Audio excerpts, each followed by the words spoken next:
Colares 1977, the strangest UFO case in Brazil. In 1977, in Colares, Brazil, the unbelievable became real. A quiet town was thrown into chaos by a series of strange events. Regular folks, fishermen, farmers, doctors, became witnesses to something amazing. They saw lights in the sky, felt a presence, and got injuries that no one could explain. The Colares incident remains one of the biggest UFO sightings in history. The Brazilian Air Force started a secret investigation, Operation Plate, gathering thousands of papers and hundreds of pictures. This wasn't just mass panic. It needed a military response. What did they find? What secrets are still hidden? Join us as we uncover the timeline, hear stories from those who were there, and look at the proof. We'll explore why so much was kept secret for so long. The Colares incident is more than just a UFO story. It's a human story of fear, courage, and the search for truth. The sky is no longer the limit. It's where the mystery begins. You are the judge. Colares, a small island at the mouth of the Amazon, used to be peaceful. In 1977, strange lights started showing up in the night sky. These were not stars or airplanes. They moved silently, with impossible speed and quickness. At first, the lights were just something new and interesting, but soon they became a danger.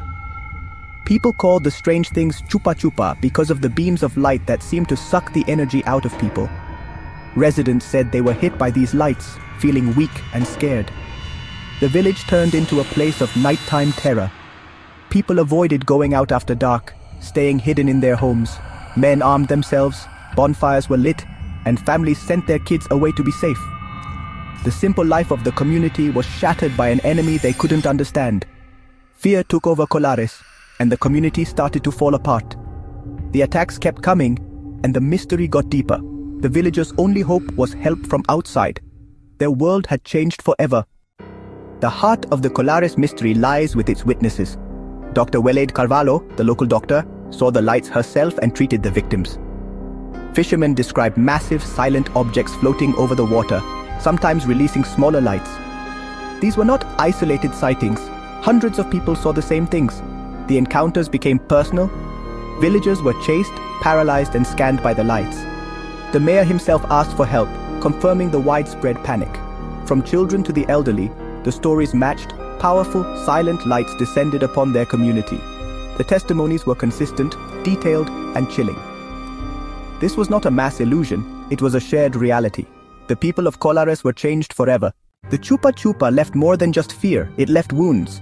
Dr. Carvalho treated dozens with strange symptoms, weakness, anemia, and strange puncture marks. Victims described a prick, then an overwhelming tiredness, as if something had been taken from them. The marks, small parallel punctures surrounded by darkened skin, were unlike anything she had ever seen. Psychological trauma was widespread. Anxiety, sleeplessness, and nightmares haunted the town. The attacks shattered any sense of safety. Medical records and physical evidence set Colares apart from typical UFO cases. The wounds were real, the technology unknown. These were not symptoms of mass panic, but scars from an unseen attacker. The wounds of Colares are a chilling reminder. These encounters were not just sightings, they were assaults. The evidence was undeniable. The terror was real. As panic grew, the Brazilian Air Force launched Operation Saucer. Led by Captain Hollanda, the team set up observation posts, interviewed witnesses, and captured hundreds of photos and hours of film. The evidence was extraordinary. Structured crafts, not just lights, doing impossible maneuvers. Even the investigators had close encounters. After months of investigation, the operation was abruptly closed, and the findings were classified. The official story dismissed the events, but the secret files told another story. Years later, declassified documents revealed the truth. The military had witnessed the phenomenon firsthand. The case was never truly closed. Operation Saucer confirmed what the villagers already knew. The mystery was real and documented. The truth couldn't stay hidden forever. News of the attacks and the military's response exploded in the Brazilian media. Sensational headlines grabbed attention, but also ridicule. The scientific community dismissed the case as mass hysteria or natural events misunderstood, without even visiting Colares. Skeptics ignored the physical evidence and the first-hand accounts. The villagers were caught between sensationalism and disbelief. Their trauma was real, but their story was doubted. The media drama and the science's skepticism left Colares isolated.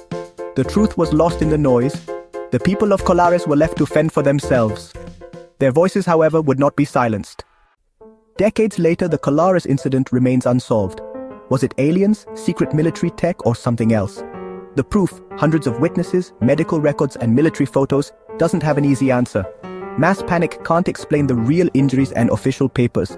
There are many ideas, but none of them fit all the facts. The secret files from Operation Plate showed the witnesses were right. Colares stands as a huge unsolved event in UFO history.